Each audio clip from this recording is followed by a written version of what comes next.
This is the iPhone 16e, Apple's latest entry-level smartphone. The last time we had one of these devices was in 2022 with the third generation iPhone SE. So it's been a while. Anyway, I've been using the 16e for over a month now, and despite being the entry-level model, I've really enjoyed the experience, and I think you'll be surprised how well it performs.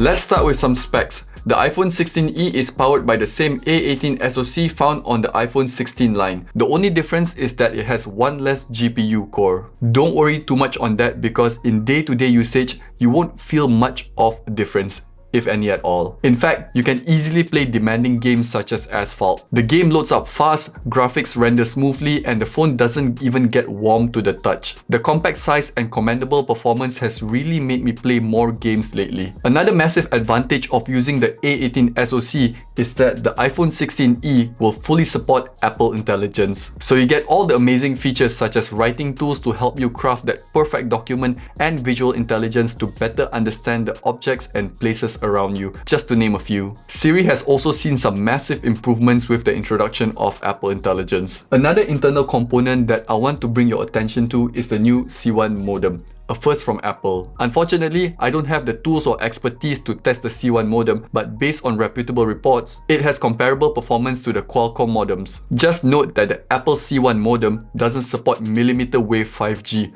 which I don't think I even have here in Malaysia.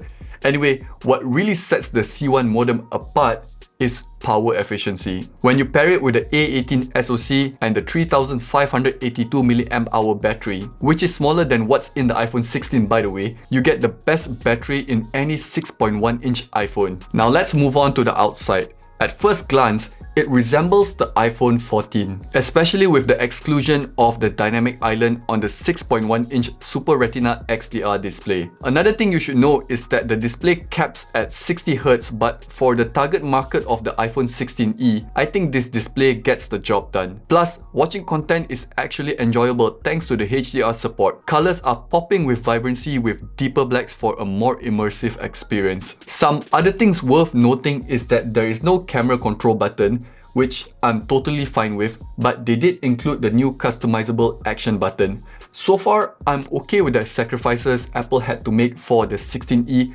except for one thing. They removed MagSafe. You can still wirelessly charge it at up to 7.5 watts, but they've removed the magnets that help with alignment. I'm really not sure why they did this because MagSafe is a very prominent Apple feature that I use almost every day. Even the official case doesn't have the magnets in them. I don't know. But let's move on to the cameras. Yes, plural. Technically.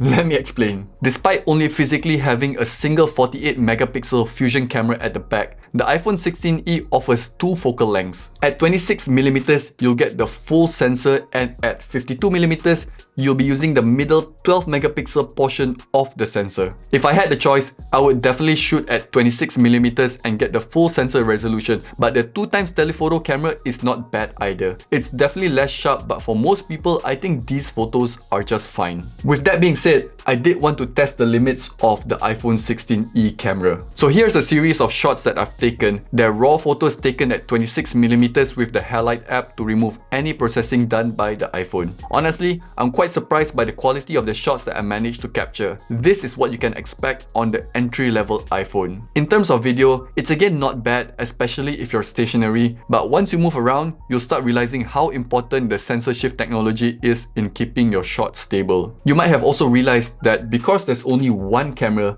you also lose out on the ultra-wide view. To me, the ultra-wide is kind of essential because I use it quite often, but a quick workaround would be to use the panoramic mode to achieve the ultra-wide look. Not ideal, but it gets the job done. And let's not forget about the 12 megapixel true-depth selfie camera located at the notch in front, which by the way also houses the Face ID module, in case you thought Apple also took that away. But a great thing that Apple didn't remove from the front camera is autofocus, allowing you to easily capture selfies and group shots. So that's pretty much all the specs you need to know about the iPhone 16e.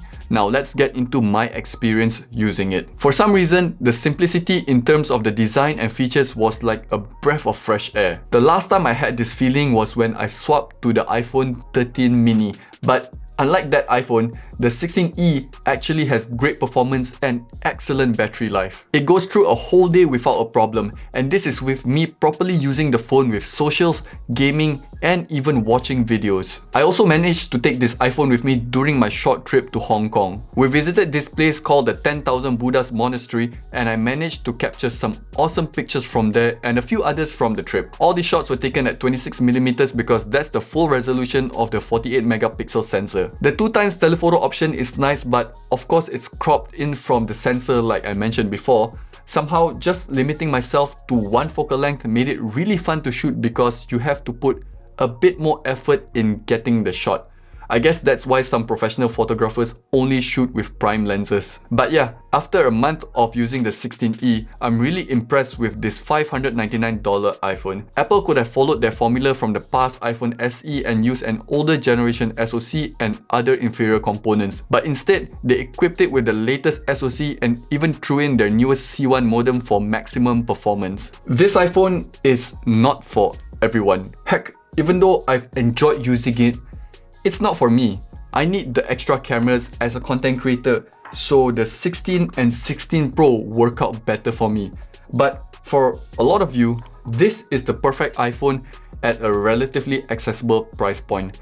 And considering how well Apple has equipped the 16e, this smartphone will last you a long time. I just wish that they didn't remove the MagSafe support. So that's it for this video. Thank you so much for watching, and I'll see you guys for the next one. Bye!